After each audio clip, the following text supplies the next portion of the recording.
Not my intended target catch. Oh, my light is going out. Not my intended target catch. Look what I got in there. Big old bunny rabbit.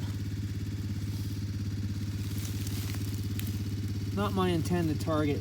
My other set, I had a squirrel in my hay set over there. Must have been digging around in the grass.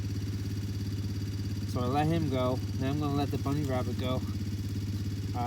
Ordinarily you'd think, oh yeah, well you could eat the rabbit. Yeah, I could, but I don't have a lot of rabbits around here, so I'm actually gonna let this guy go, and hopefully he can make me some more rabbits. Get this door up as he comes out.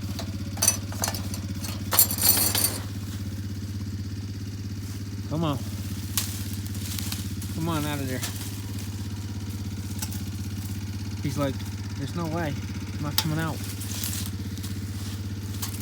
Come on, bunny rabbit, look. Doesn't know I have the door open.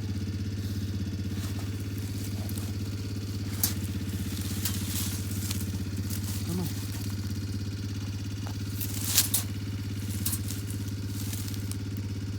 Come on. Out you go. Come on. You can go. He's like, no way, man. I like it here. Come on. Look at him. Would you believe that? He's just sitting there waiting. Come on. There he goes. Off into the night. Alright. I checked my other sets, they were empty. I had one that was messed with. I had one that was set off. With no catch. Reset my cage here and then I'll be home after a cold ride on the bike. Alright, my cage is reset. Like I said, I checked my one set over there. Something dug up the hole, but it could have been a rodent. Something was messing at the hole. Some of the dirt around the trap was disturbed, but it wasn't dug out like a fox or something dug it out. And my one was trap on the side of the hill there. Was set off. The two other traps were untouched, and then I had a squirrel in this other trap down here that he must have, like I said, in the hay set, he must have been digging around. I let him go too, he's gone as well, so. But now that trap stinks like rabbit. All right, time to go home. Another, in for a little bit of a cold ride on the bike again. You can probably see my breath here. It's really cold all day long, but we'll keep checking these sets. All right, doing a little bit of off-road driving tonight. Checking my sets. No customers. I don't know why, but late season trapping for me is so hard. Very few animals. I haven't even seen any deer. I've been driving the fields here. I haven't even seen any deer. I can actually drive now because we've had a couple of days of super cold, freezing weather. And the ground is hard as concrete, so I can actually drive through the fields without sinking up to my axles.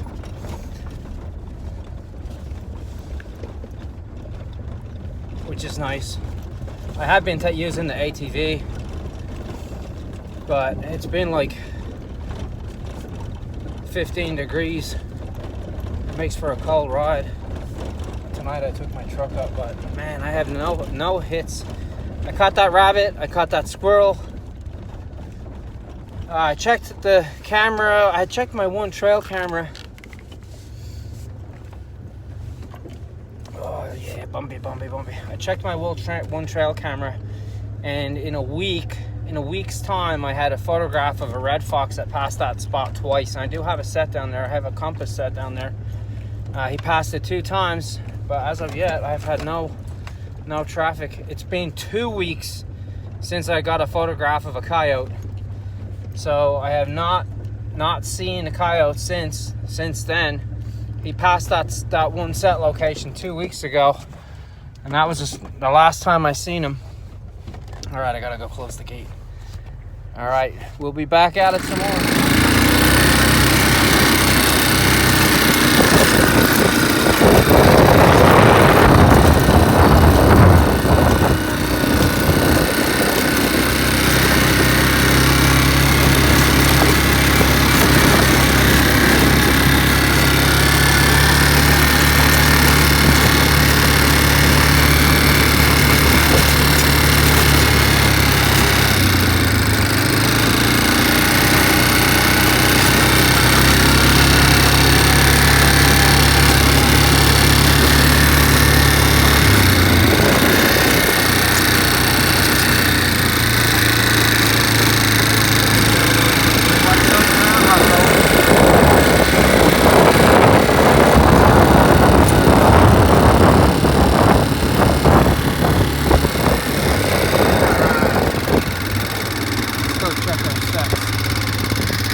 See, my trap is set off, but it's only a number 1 little jump spring trap. So I know a coon reached in there and tried to get that bait out of there, and then eventually, of course, pulled his hand out because that trap is not really strong. But you can see the scratch marks on the front of the box there. Now, I have caught possums in these before, and the possum is not really strong enough to pull that box around. It's made of pressure through the timber. It's pretty heavy, so. But you can see the trap there. You can see right in the hole there. Look, there it is, set off. So I know what that was. Just like they messed with my other set here one night ago here, my hay set, they took all the bait. I had the coon caught in it, and they actually got away. I'm gonna do it now. You can see here, this was my hay set, what's left of it. You can see how my grass is gone, my trap is gone. There's my trap right there. So what had happened was, you can see the broken branches back here. But there's a branch close to the set. See my anchor, there's my drag right there. But of course you see me wire this trap off, so you would have to pull the log. And that log is pretty heavy, but what had happened was the coon came in here. 2 coons actually came in here. They're messing around, got caught in the trap, pulled the trap over the log, and then was able to reach those branches there, and he actually hauled himself out. He pulled his leg out of that trap. Of course, I didn't make this set intending to catch coon, but of course I have caught coons in them before, but it's close enough to the tree there that he could get a grip of it and pull himself out of the set. I have a trail camera right here, and I actually have it all on camera, so I'll put those pictures in the video. So they messed with this, they messed with my weasel box. So what I'm gonna do is I'm gonna put a couple of coon cuffs in here. I'll put one coming from this way, and I'll put one coming from this way. So no matter which way, and they've been traveling in groups. I've had pictures of 2s and 3s, so maybe we'll get a double. I have set blind trail sets on the path here too, but the fox used this trail, coon used this trail, but the deer also used this trail. So it's always a 50-50. You can get animals coming down the trail, and then the deer will step in the trap, and of course then your set is done for. He'll just step in and pull his leg right out of it and keep on going. But what I think I'm going to do is I may put a dirt hole set on this corner off that trail, maybe up on the side of the hill. It's going to be muddy today. It was raining all last night. Where I have the quad park down here, I'm going to put another one there on that corner, and I've caught fox there before where I have that cage trap.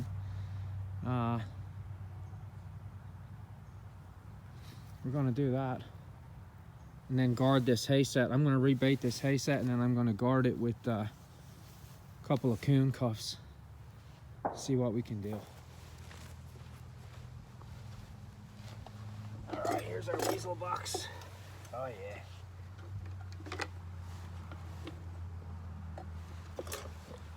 Yeah, the bait is gone.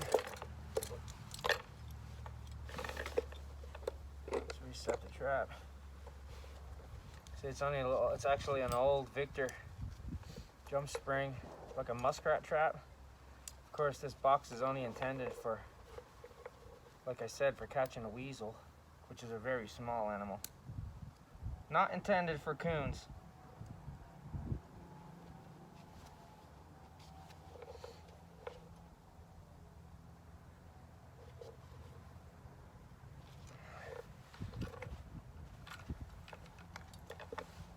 Back in there. I'll leave it open. I'll put some fresh bait in it, and then we'll reset it back under the cabin. But yeah, the coons have been messing. They messed with my other set too. They dug out the dirt hole and they dug up my trap, and they have to go. I wasn't initially intending to trap coon, but of course I wanted to trap fox or a coyote. But now they're starting to mess with all my sets, so Now I'm at war with coons. I haven't trapped a coon here for a couple of years actually. I have caught some really big coons here. This is a grain farm, so we have a lot of soybean, a lot of wheat, a lot of corn, and those coons are really well fed, and they're big. They nest in the woods here. I see them when I'm hunting too. They nest in the woods. There's lots of big old growth trees and stuff here, so there's plenty of places for them to hide, plenty of den trees for them. The thing I noticed here that the coon will not travel when it's super cold. They just stay denned up. But what happens is we get, like a lot of the rest of the US, we get maybe a week of extremely cold weather, maybe 2 weeks of extremely cold weather, and they will not travel. And then all of a sudden you get a 10 or 15 degree warm up, and the coons are out, like they're everywhere. They're running trails, or they're running feed trails. Sometimes too, at certain times of year when it comes into their breeding season, I've noticed that coons will walk right past food. They'll just ignore it. And that way you'll only get them in a blind set if you have it set on a trail. Now, a lot of guys I watch that trap in the Midwest, they set traps on coon trails. And coons are like a deer, like any mammal, they'll follow the path of least resistance. So they have existing trails. And if you can find those trails, that's a good place to set. A lot of times too, though, here they use deer trails. The deer will make a very clear-cut travel way, and the coons will use the same travel way. It's harder to put foothold traps on deer trails because the deer, of course, tend to step in them and they set them off. But a lot of times too, unless you have footholds set up for coon have a nasty habit of chewing their foot. And they will chew their foot to get out of a trap. Make no mistake. For that reason, a dog-proof trap is absolute dynamite on coon. Now, I have never lost a coon out of a dog-proof, ever. I've had 2 incidences now. Of course, those were traps that weren't intended for coon. A coon, especially a big, you get a 20-pound coon, that is a very powerful animal. And he will pull out of a small trap. He will get out of that. Especially if he can reach a tree or something solid that he can get a hold of it and pull himself out, he will get out of it. It doesn't take that much force. Yeah, it doesn't take that much force. Especially if you catch him in hind foot. If you catch him in the back foot and he can grab a hold with his front hands, both front hands on a tree. They have very dextile hands, front and back. Don't forget, he can climb a tree just like a squirrel. And they're very strong, especially the big coons. A lot of times here in the late season, I see them traveling in groups, 2s and 3s, sometimes 4. I caught them already on my trail cameras here with, 2 and 3 at a time, sometimes 4 at a time. So it can be useful to gang set. But I'm gonna, if I'm trapping early season, I like to put guard sets out on my dirt holes. Dirt holes are time consuming to make, and if you're intending to catch fox or you're intending to catch coyote, it's kind of annoying when you come back and a coon has tore your freaking dirt hole up that you've spent all that time making, and they're flipping traps, and then they're contaminating your traps and stuff too. Now the scent odor on it, I'm not 100% concerned about. I've caught a lot of fox in traps that I've caught other animals in. I've caught possum, I've caught coon, re-bedded that trap, remade that set, and then come back and had a fox in it. Once that, it's not, guys, you should be concerned about scent contamination, but I think that if you have caught an animal in a set and that whole area stinks like coon, or that whole area stinks like a grinner, well, that fox knows that whole area stinks like that animal. Now, that can actually act as an attractant. If you have a catch circle, well, maybe not for a coyote, the coyote can be a little different, but if you have a catch circle and you have caught a fox in that, or you have caught a coon in that area now has eye appeal, and it also has a lot of odor, and it will attract those animals to that area. Now, I've seen guys that said that if you get a coyote and you have a catch circle from a coyote, sometimes the coyote will be very suspicious of that spot. I mean, it'll smell like coyote. The coyote may have urinated there. It's going to stink like coyote. But a lot of times what they'll do is they'll put another set in just outside of that catch circle, because the coyote's going to come in, he's going to roam around that spot looking. Now, coyote here, I know I've caught them on video. I've never caught a coyote here. They're super, super suspicious of everything. If they see something unusual, they might go past it for a week before they even go near it. They're just very, very suspicious. But let's get these sets in and see if we can't deal with our coon problem.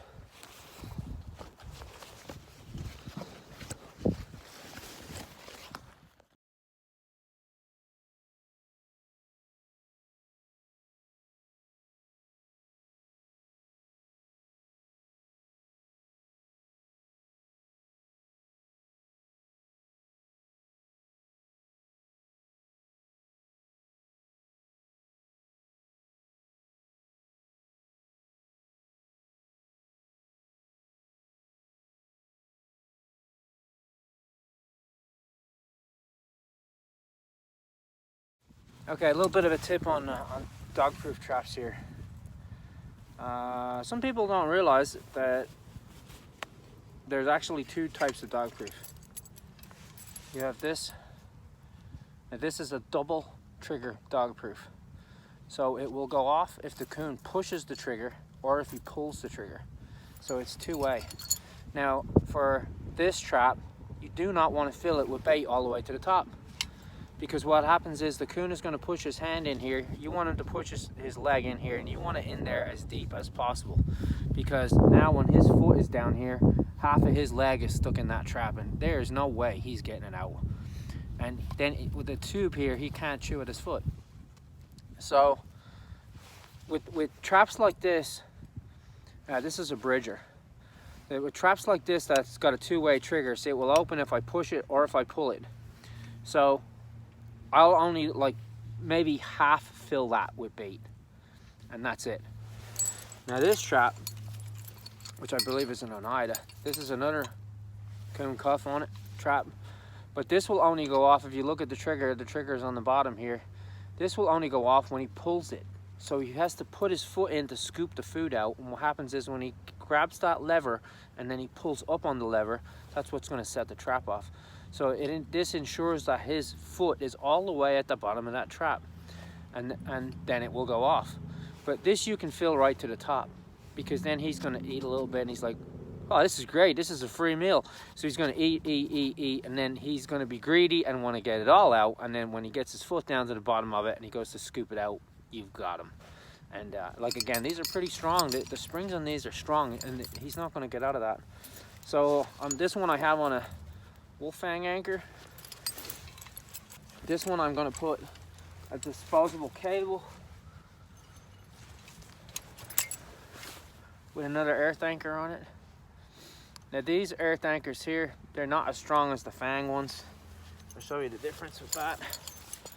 This thing here you can punch into real solid ground. It uses a big heavy driver. This one not so much. You hit a rock or something with this, yeah, not so good. So in soft ground, if you're trapping in relatively soft ground and you anchor it down that deep, that's a good anchor. But if you're trapping in hard, like rocky ground like I am, then these are far better. A lot of guys use these only for water trapping.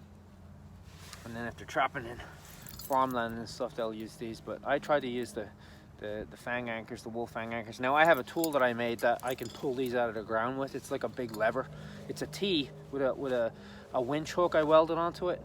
And then I can put that down and use the leverage to pull it back out of the ground so I can reuse these. This one I won't do that. I'll leave that cable in the ground. You can leave it and either use it again next year, you just unclip the trap to it, or you can just cut it off with a wire cutter and then just, you know, leave the rest of it in the ground. I'm not going to bother pulling that out. That's why it's a disposable stake. But all I'll do is, I like they have drowning links on these too. Just loop it through, and that's going to anchor that trap, no problem. Then you don't bury these traps, you just stick them in the ground so that it's sticking up like that. A lot of times too, some of these I've painted white so it really sticks out. It's almost like using a pipe set. Oh, it is a big old buzzard.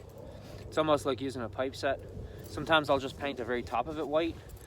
Sometimes guys too will cover them with styrofoam cups. That also helps two ways. It helps keep rodents out away from stealing your bait, because I've had like mice, field mice, chipmunks will empty these of bait in an evening, easy, no problem. So the cup tends to stop that, but the cup, especially if you use a white cup or something that's brightly colored, it attracts attention to it, so the coon can see it from a long way and he's going to go over and investigate it. But let's get these in the ground. Okay, we're going to bait our sets. You can use a lot of different things bait in this. Dog proofs. I'm just going to use dry cat food. That's all it is. It's just cheap dry cat food. I don't use fish oil or anything like that.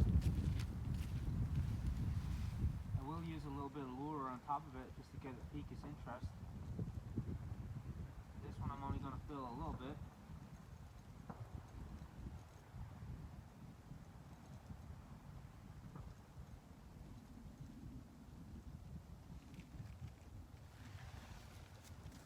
This one I'm going to fill.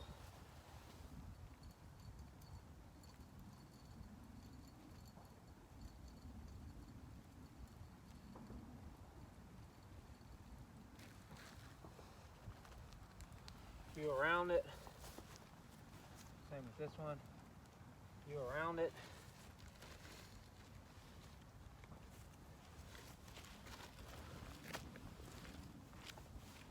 Okay, for our lure, this is Hawbreaker's coon lure.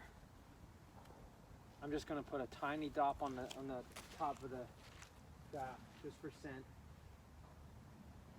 So I can get the bottle open. Stop.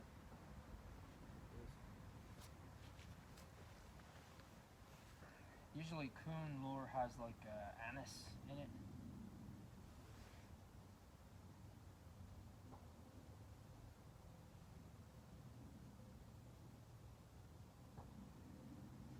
There.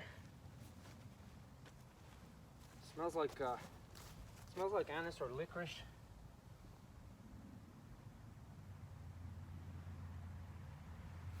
Little dab there. That'll leave next to the trap.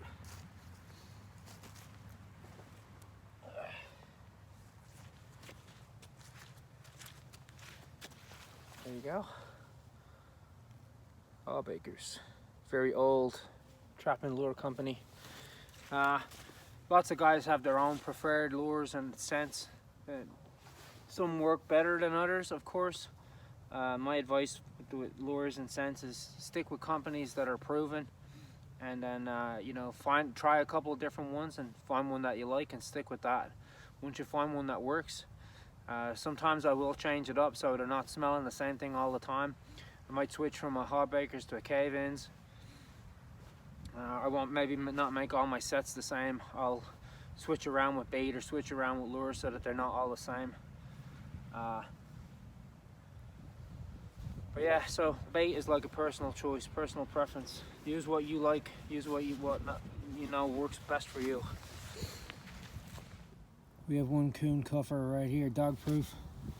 Reset my hay set, and right there we have another coon cuffer, dog proof. So now if Mr. Coon and his band of bandits come to visit my set again, maybe the outcome will be a little different. You notice too, I've set these further away from the trees, so hopefully he can't get himself undone. I can't put them out in the path because this is a tractor path, so I can't put them too far out, but hopefully where they are, they'll do the job. I've also put in another dirt hole set down here. I'll go and show you a little bit bigger dirt hole this time. I have a little bit of a step down, and this set, I'll move back a little bit. You see the rock I have for backing. It's on a hump in the field, so it drains this way, it drains this way, it drains this way. It's a little spot of high ground, so hopefully it won't get full of water. It's supposed to be really cold over the next couple of days, so we'll see what happens. See what it does. Now I gotta go fix the other set. The coon's wrecked on me.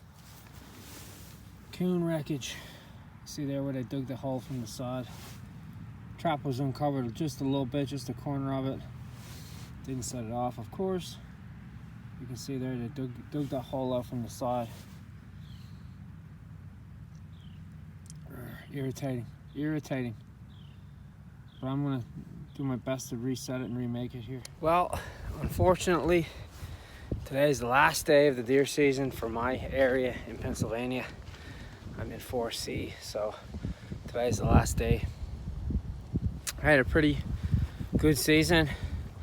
Done a good few hunts with my daughter, really enjoyed that. We've seen a lot of good stuff.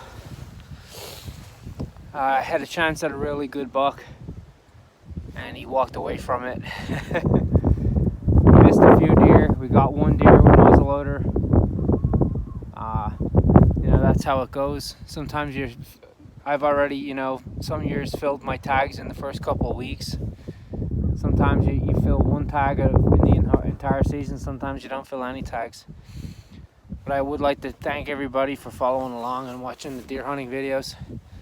I really enjoy being outside and, you know, really enjoy the deer hunting. Whether you get one or not, it's always a good experience.